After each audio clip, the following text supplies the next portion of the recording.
자, 오늘은 명품 믿음이라는 제목으로 하나님 말씀 함께 나누도록 하겠습니다.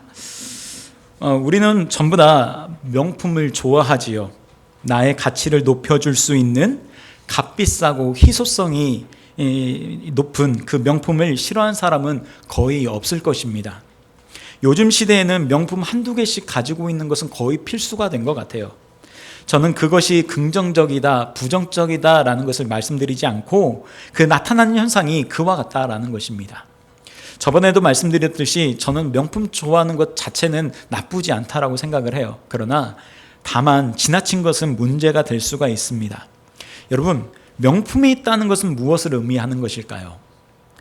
반대로 짝퉁도 많다라는 것을 의미하지요.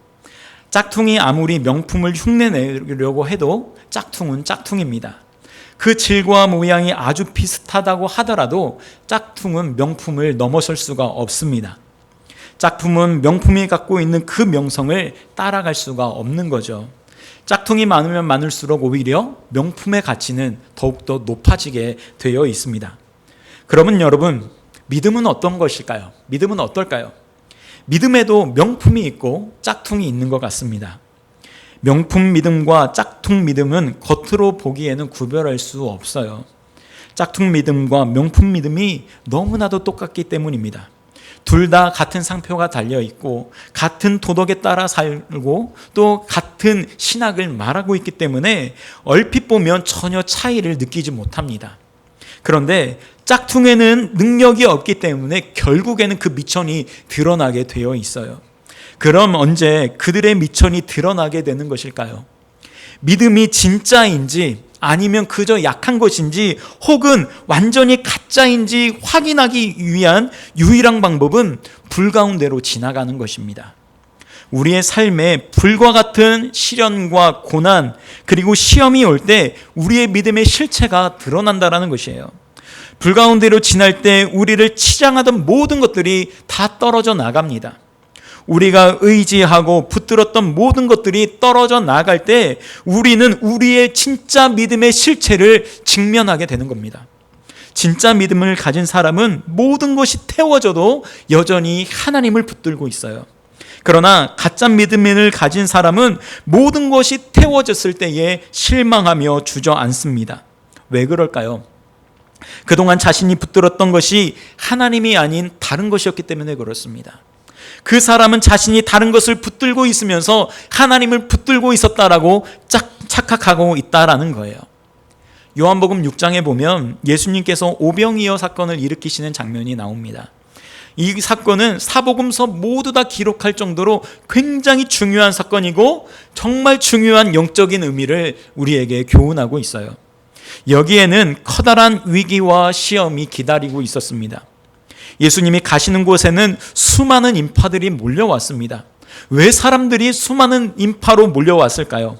요한복음 6장 2절 큰 무리가 따르니 이는 병자들에게 행하시는 표적을 보았음이로라. 자, 수많은 무리들이 예수님께서 일으키시는 기적과 기사를 보기 위해서 몰려들었다는 것입니다. 그 수가 얼마나 많던지 성경은 큰 무리라고 이렇게 이야기하고 있어요. 그런데 그렇게 큰 무리가 형성되어 있는 그 안에 위기가 찾아오게 됩니다. 수많은 사람들이 들판에서 굶주려 있고 그 안에는 먹을 양식이 없다라는 거예요. 그런 상황 속에서 예수님은 빌립에게 이와 같이 말씀하십니다. 요한복음 6장 5절 예수께서 눈을 들어 큰 무리가 자기에게로 오는 것을 보시고 빌립에게 이르시되 우리가 어디서 떡을 사서 이 사람들을 먹이겠느냐 하시니 예수님께서 빌립에게 이와 같이 말씀하신 것은 빌립을 테스트하기 위함이었습니다. 무엇을 위한 테스트였을까요? 빌립이 이 상황을 어떻게 보고 있느냐를 위한 테스트였다는 거예요. 여러분, 지금 상황이 어떤 상황입니까? 수많은 인파가 몰려든 상태이고 그들이 굶주림에 처해 있고 또 제자들은 그들을 먹일 수 있는 어떠한 능력도 갖고 있지 않는 그 상태입니다. 이런 상황 속에서 빌립은 어떤 반응을 보입니까? 요한복음 6장 7절 빌립이 대답하되 각 사람으로 조금씩 받게 할지라도 200데나리온의 떡이 부족하리이다. 자, 빌립은 재빨리 계산했습니다. 이 많은 사람들을 먹이기 위해서는 어떻게 해야 될 것인가? 각 사람들에게 조금씩 모을지라도 200데나리온이나 되는 돈이 모자랄 것이라는 것을 간파했습니다. 200데나리온은 일반 노동자가 8개월을 쓰지 않고 모아야 되는 그런 큰 돈이었습니다. 빌립이 그렇게 계산했던 것은 우리에게 그런 돈이 없으니 이 사람들을 빨리 돌려보내십시다 라는 그러한 의미였었어요. 빌립의 시선은 그와 같았습니다. 그런데 안드레는 같은 상황에서 다르게 보기 시작합니다. 한 소년의 오병이어를 예수님께 가져와 드리며 말해요. 요한복음 6장 9절, 여기 한 아이가 있어 보리떡 5개와 물고기 2마리를 가지고 있나이다. 그러나 그것이 이 많은 사람들에게 얼마나 되겠사옵나이까. 자, 안드레는 오병이어가 너무나 작다는 것을 알고 있었습니다. 그러나 그 소년의 것을 믿음으로 예수님께 드렸습니다. 예수님은 안드레의 말을 들으시고 제자들에게 사람들을 앉히라고 이렇게 말씀하셨어요. 그런 후에 그 작은 오병이어를 가지고 축사하십니다. 축사하신 후에 제자들에게 명령하세요. 이것들을 사람들에게 나누어 주라. 그랬더니 어떤 일이 벌어집니까? 그곳에 모인 수많은 무리가 배불리 먹고도 12광줄이나 남았다라고 이야기하고 있어요. 그 표적을 본 사람들의 반응은 어땠을까요? 요한복음 6장 14절, 그 사람들이 예수께서 행하신 이 표적을 보고 말하되 이는 참으로 세상에 오실 그 선지자라 하더라. 그 순간 예수님의 인기가 하늘을 치솟았고 사람들은 예수님을 자신들의 왕으로 삼으려고 했습니다. 이 위기의 상황에서 예수님의 두 제자는 너무나도 다른 상반된 모습을 보여주고 있습니다. 빌립은 합리적인 계산으로 이 위기의 상황을 모면하려고 했어요. 반면에 안드레는 이 위기의 상황에서 자신의 믿음으로 예수님께 이 상황을 맡겨드립니다. 여러분, 믿음은 기적의 현장에 있었다고 해서 믿음이 아닌 것입니다. 예수님을 향해 박수치고 환호성을 지른다고 해서 그것 또한 믿음이 아니라는 것을 보여주고 있는 거예요. 우리가 오늘 보고 있는 본문은 믿음장이라는 별칭이 붙어 있습니다. 믿음의 선조들의 이야기를 나누면서 우리가 가져야 되는 믿음의 본질이 무엇인지를 우리에게 알려주고 있습니다. 히브리서 11장은 선조들의 이야기를 하기 전에 믿음이란 무엇인가에 대해서 이야기하고 있어요. 성경은 믿음을 무엇이라고 합니까? 1절 말씀, 믿음은 바라는 것들의 실상이요 보이지 않는 것들의 증거니, 이렇게 이야기하고 있습니다. 저는 이 말씀이 믿음에 대해서 정말 잘 정의해 놓은 것 같아요. 그런데 우리가 이 말씀을 이해하기 위해서는 어떠한 상황 속에서 이 말씀이 기록되어 있는지를 우리가 함께 봐야 합니다. 히브리서의 기록 목적 중 하나는 유대주의에 맞서서 가혹한 핍박 속에서 꿋꿋하게 믿음을 지켜온 사람들을 권면하기 위해서 기록된 책이에요. 당시 초대교회는 유대주의라는 커다란 위협과 맞서 싸워야 했습니다. 유대주의는 다른 말로 율법주의예요. 예수님을 믿는 사람들은 예수님을 율법의 완성으로 알기 때문에 율법에 얽매이지 않습니다. 하나님의 말씀이 우리의 믿음의 근간이지 율법이 우리의 믿음의 근간이 될 수는 없는 겁니다. 유대주의자들에게 기독교인들은 자신들을 배신한 배반자들이었어요. 그래서 그들을 핍박한 것입니다.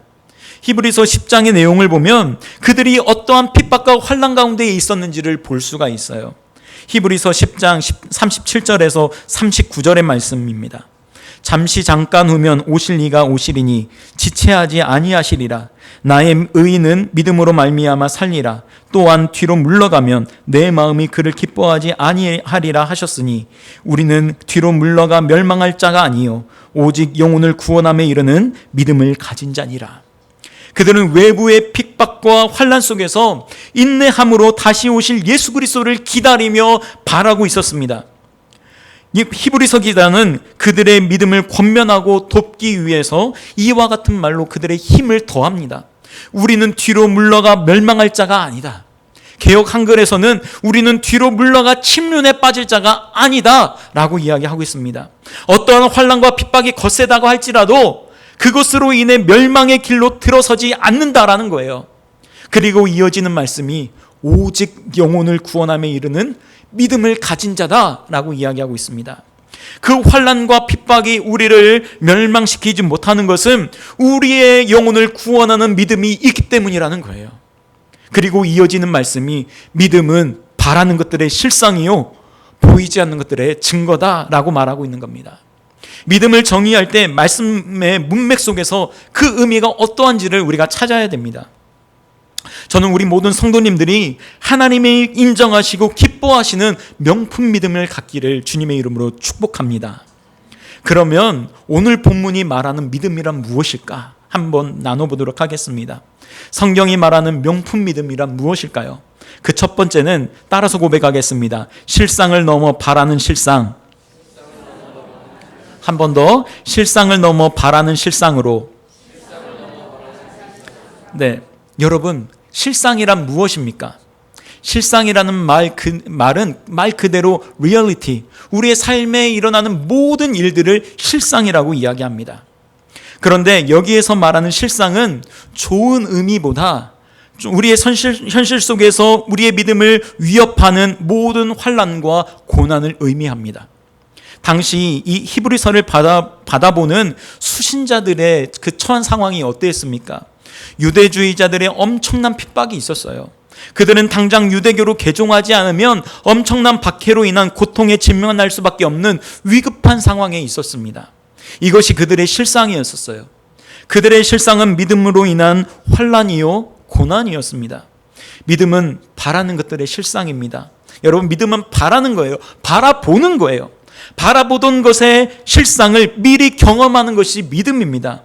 환난과 고난 속에 있던 성도들은 무엇을 바라보며 그 실상을 경험했던 것일까요? 바로 예수 그리스도입니다.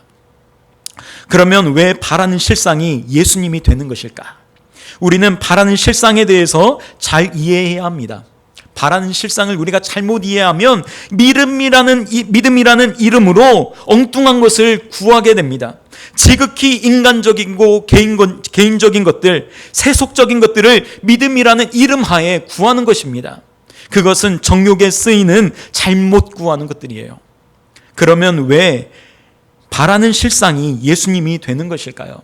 히브리서 기자는 구약의 모든 의식 제도는 그림자와 모양에 불과한 것이며 그 실체가 예수 그리스도라는 것을 강조하며 이야기하고 있습니다. 히브리서 8장 5절, 그들이 섬기는 것은 하늘에 있는 것의 모형과 그림자가 모세가 장막을 지으려 할 때에 지시하심을 얻은과 같으니 이르시되 삼가 모든 것을 산에서 내게 보이던 본을 따라 지으라 하셨느니라. 자, 율법에 매여 있는 사람들에게 율법이 중요하지만 그것은 모형과 그림자에 불과하다라는 거예요. 구약의 제물보다 더 좋은 제물, 구약의 제사장보다 더 완전한 제사장, 구약의 언약보다 더 좋은 새 언약에 대해서 말씀하고 있습니다.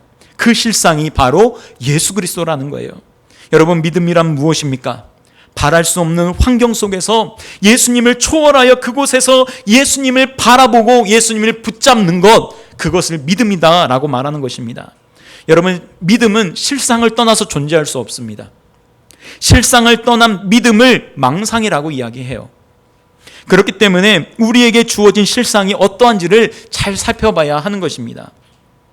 여러분, 성경은 수많은 곳에서 실상에 대해서 이야기하고 있어요.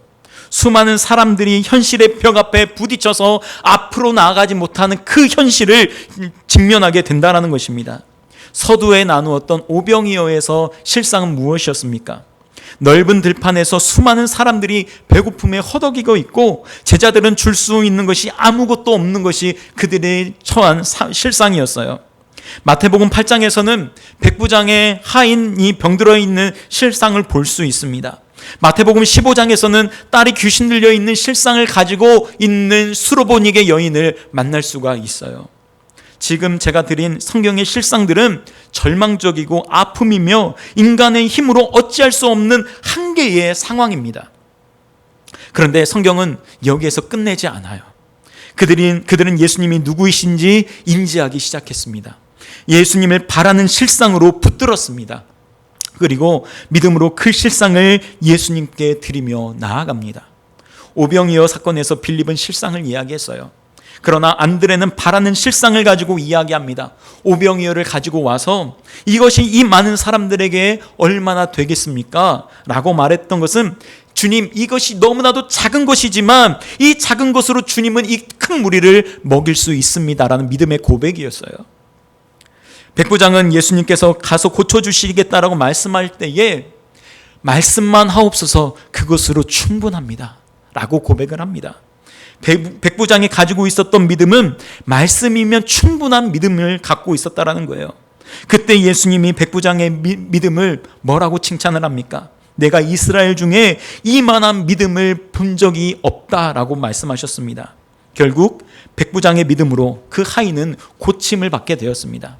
수로보니게 여인은 어떻습니까? 자신의 딸이 귀신 들려 괴로워하고 있을 때에 예수님께 나와 딸을 위하여 간구합니다. 주님, 내 딸을 좀 고쳐주십시오. 귀신에 들려서 괴로워합니다. 그런데 예수님의 반응이 왜 그런지 반응이 차갑습니다. 뭐라고 이야기하세요? 자녀의 떡을 취하여 개들에게 던짐이 마땅하지 않다.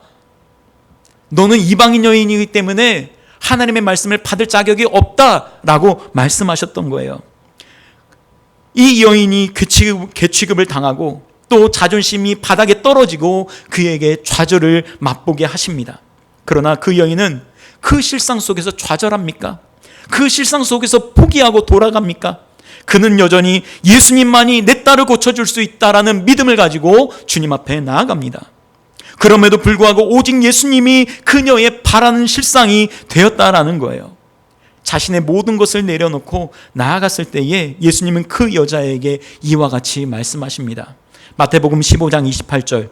이에 예수께서 대답하여 이르시되 여자여, 내 믿음이 크도다. 내 소원대로 되리라 하시니 그때로부터 그의 딸이 나으니라. 여러분, 믿음이란 무엇입니까?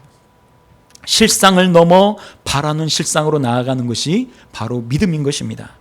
그런데 여러분, 이러한 실상이 성경에만 나오는 것일까요? 우리의 삶에는 그와 같은 실상이 없는 것입니까? 우리에게도 믿음의 한계를 부딪히게 하는 실상들이 얼마나 많은지 모릅니다. 비즈니스를 위해서 기도하고 열심히 하는데도 내 뜻대로 흘러가지 않아요. 그래서 답답한 마음에 안 그래야 되는데 자꾸 술로 손이 가요. 자식을 위해서 기도하는데 내 자식의 미래가 밝아 보이지 않습니다. 또 내 건강을 위해서 기도하는데 나만 아픈 것처럼 느껴져요. 여러분, 이것들이 잘못된 일들은 아니지요. 우리의 삶에 얼마든지 나타날 수 있는, 우리가 맞닥뜨리게 되는 실상들이라는 겁니다. 그런데 믿음은 거기에서 끝나는 것이 아닙니다.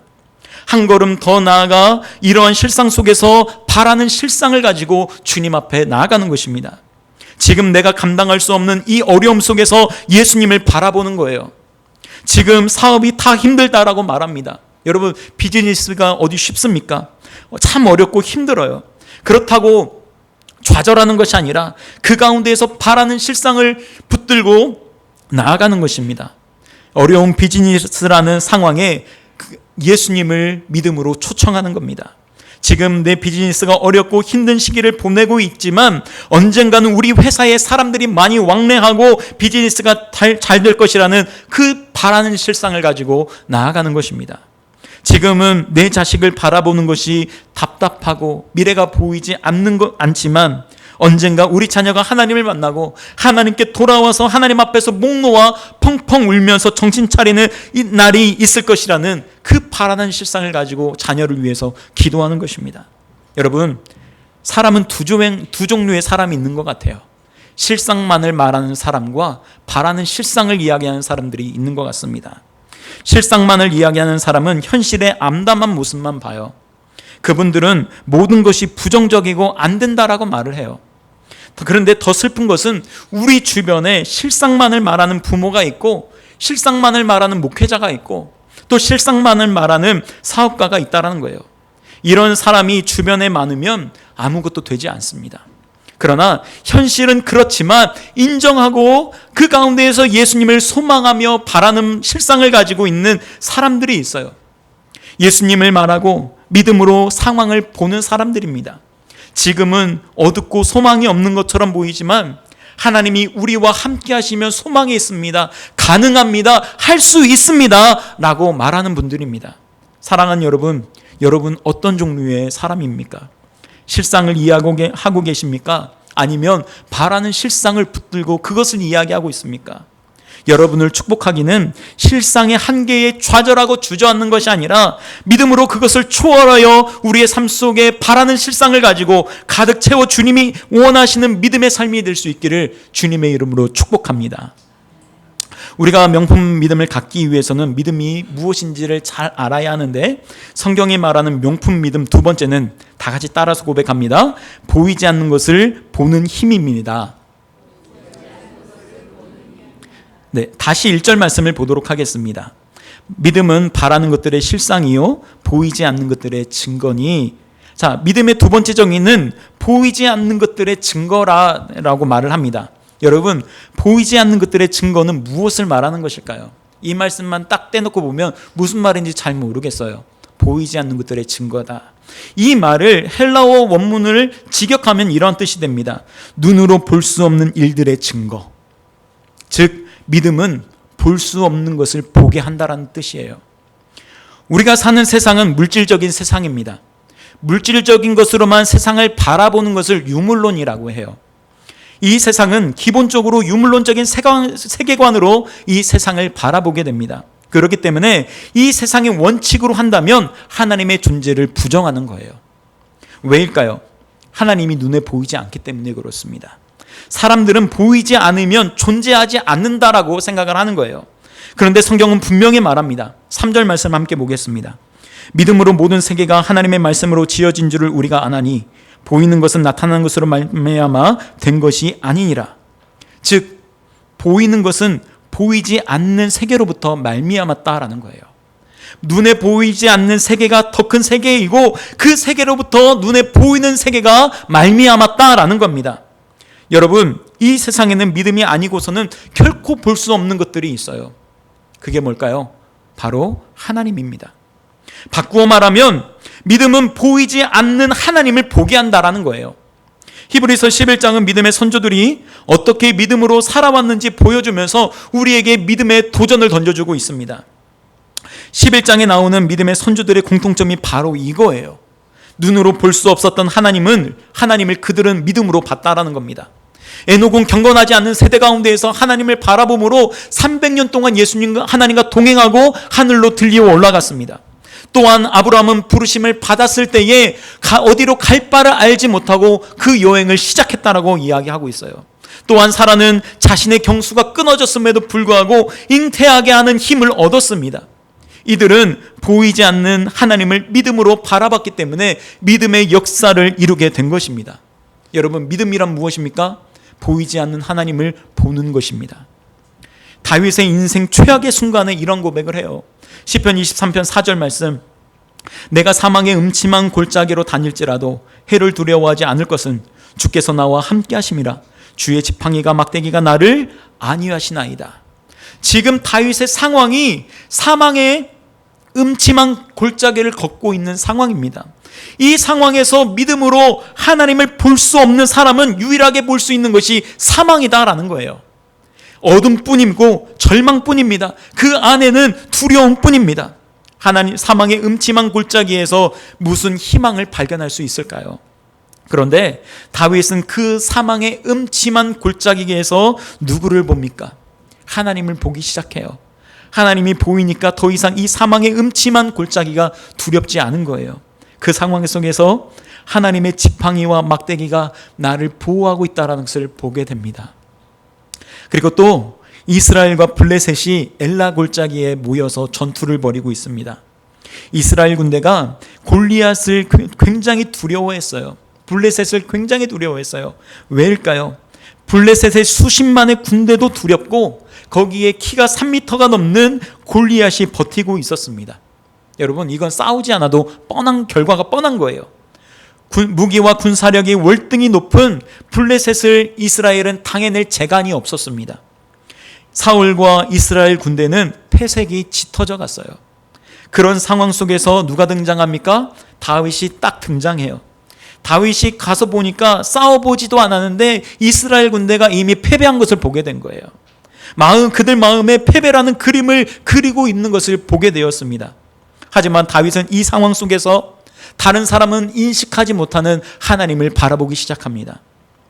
다윗은 이 전쟁에 사람에게 속해 있는 것이 아니라 하나님께 속해 있다는 것을 알았고, 이길 수 없다고 여겨졌던 그 전쟁에 하나님을 초청합니다. 이상하게도 믿음의 사람은 다른 모든 사람들이 두려워하는 상황이나 사람을 두려워하지 않아요. 굉장히 차분해지고 담대해집니다. 이것이 바로 믿음의 힘인 거예요. 그리고 다윗은 골리앗 앞으로 나아갈 때에 마음속으로 그림을 그리며 나아갑니다. 다윗이 무슨 그림을 그리며 나아갔을까요? 사무엘상 17장 36절 말씀. 주의 종이 사자와 곰도 쳤은즉 살아계시는 하나님의 군대를 모욕한 이 할례받지 않는 블레셋 사람이리이까 그가 그 짐승의 하나와 같이 되리이다. 골리앗을 자신이 죽인 짐승들의 하나와 같이 되는 그림을 그렸다라는 거예요. 그리고 그것은 하나님의 역사하심을 통해 현실이 되었습니다. 사랑하는 여러분, 믿음의 힘은 실로 대단합니다. 아무리 절망적인 상황이 몰려온다 할지라도 그곳에서 우리와 함께 하시는 하나님을 믿음으로 볼 수 있기를 축복합니다. 하나님을 바라보는 순간 하나님의 역사는 시작되는 것입니다. 그런가 하면 명품 믿음을 무엇으로 정의할 수 있을까요? 셋째로 따라서 고백합니다. 믿음은 증거를 갖는 것이다. 네, 2절 말씀을 보시겠습니다. 선진들이 이로써 증거를 얻었느니라. 여기에서 중요한 단어는 증거입니다. 여러분, 증거가 무엇일까요?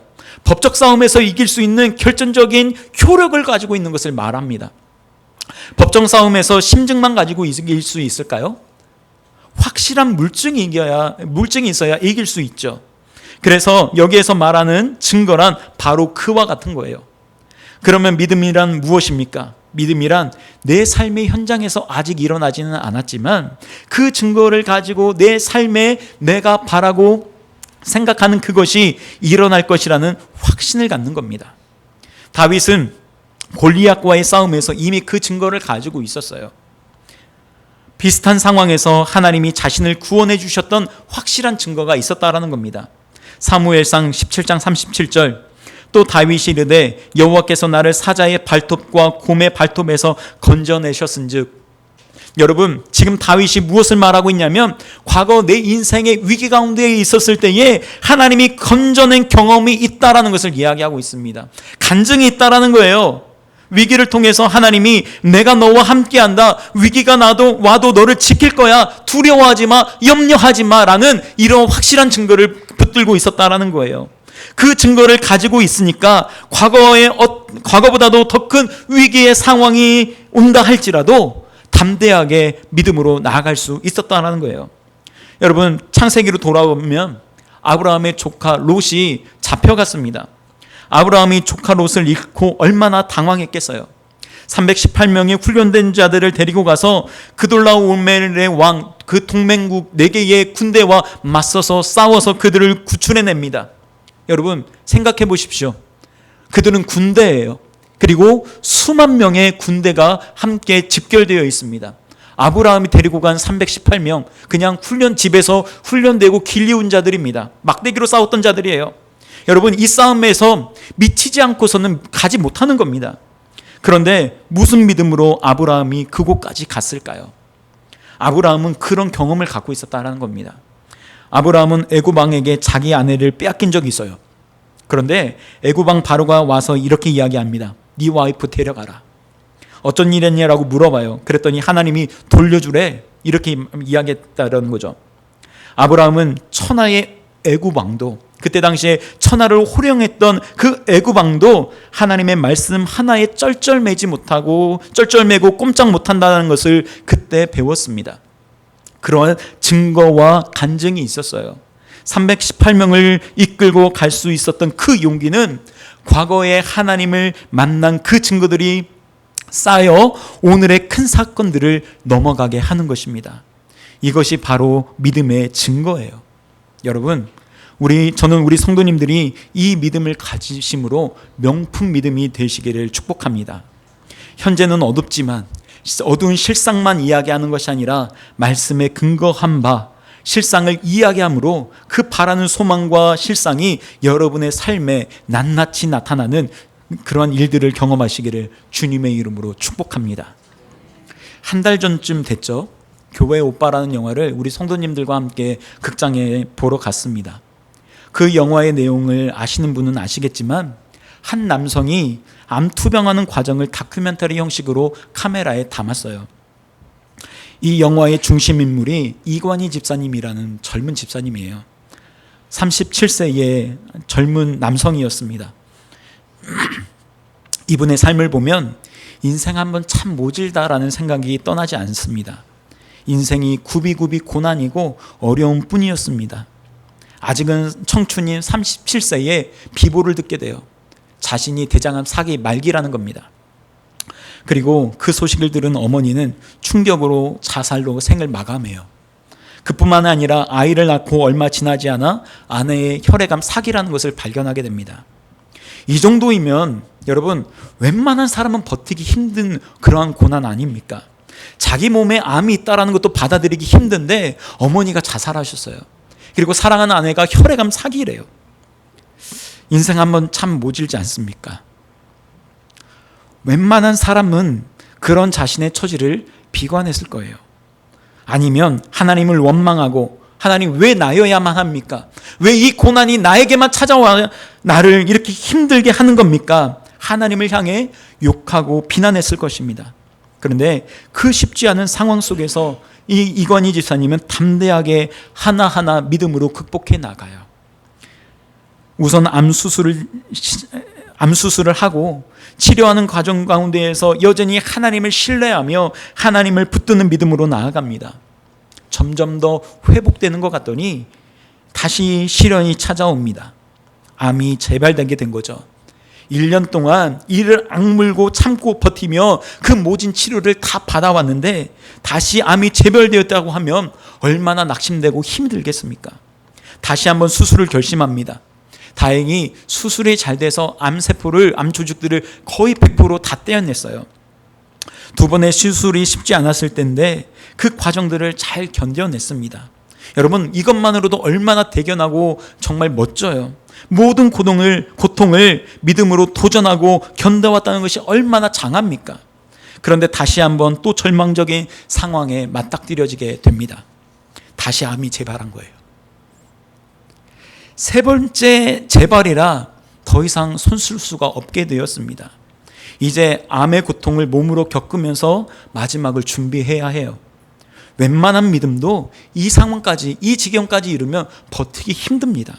그런데 이 이관희 집사님이 마지막에 좌절하고 그 실망이 왔을 텐데 여전히 하나님을 바라봅니다. 여러분, 이러한 상황이면 하나님께 서운하지 않을까요? 이제까지 믿음 안으로 버텨왔는데 다시 절망하는 상황에 처하게 되면 하나님에 대한 깊은 쓴뿌리가 나지 않겠습니까? 이관희 집사님이 마지막 마음이 온몸에 퍼져 그 고통이 극에 달할 때에 그를 붙잡아 주었던 것이 무엇이었을까요? 천장에 붙여놓은 하나님의 말씀이었습니다. 고통이 극에 달하며 정신이 혼미해져가는 그 상황 속에서 하나님의 말씀을 붙들려고 끝까지 마지막 힘을 다했다라는 거예요. 다른 사람들은 고통을 잊어보려고 몰핀을 맞는데 이관희 집사님은 몰핀을 맞게 되면 고통은 덜 수 있겠지만 정신이 혼미해지는 것을 견딜 수가 없었습니다. 왜 그랬을까요? 약기운에 정신이 몽롱해져 하나님의 말씀을 붙잡지 못할까 봐 그것을 더 두려워했다는 거예요. 영화를 같이 보던 분들은 이 부분에 많은 눈물을 흘렸습니다. 이관희 집사님이 암으로 죽는 것을 슬퍼하고 안타까워하고 많이 아파했어요. 저도 그 영화를 보면서 굉장히 많이 울었습니다. 그런데 제 마음에 그분의 죽음이 안타깝고 슬픈 것보다 그분이 가지고 있는 믿음이 너무 귀한 거예요. 그리고 그분의 믿음이 너무나도 부러운 겁니다. 그 어떤 것도 하나님의 사랑에서 끊을 수 없다는 것을 확신하며 고통의 신음 속에서도 끝까지 포기하지 않는 그분의 믿음이 부러웠습니다. 여러분, 이관희 집사님에게 믿음이란 무엇이었을까요? 마지막까지 붙들어야 할 삶의 소망이었습니다. 사랑하는 여러분, 여러분에게 이와 같은 믿음의 증거가 있기를 축복합니다. 하나님이 우리의 삶에서 역동적으로 역사하시며 일하시는 것에 대한 믿음의 확신을 붙드시기를 주님의 이름으로 축복합니다. 여러분, 오늘 우리의 삶에 하나님을 초청하십시다. 지금 내 삶에, 지금 내 믿음이 마치 마른 풀처럼 푸석해지고 그리고 겉보기에 너무나 초라한 내 믿음 위에 하나님의 폭포수와 같은 단비로 역사해 주실 것을 기대하며 주님 앞으로 나아가십시다. 지금 내 삶의 실상이 앞이 보이지 않고 희망보다는 절망에 더 가까운 상황일지라도 믿음의 주요 온전케 하시는 예수를 바라보며 믿음에 대한 확신을 가지고 주님 앞에 나아가십시다. 마지막 주님 앞에 서는 날까지 온전히 주님만 바라보고 믿음을 가지고 늘 승리하시는 우리 귀한 성도님들 되시기를 주님의 이름으로 축원합니다.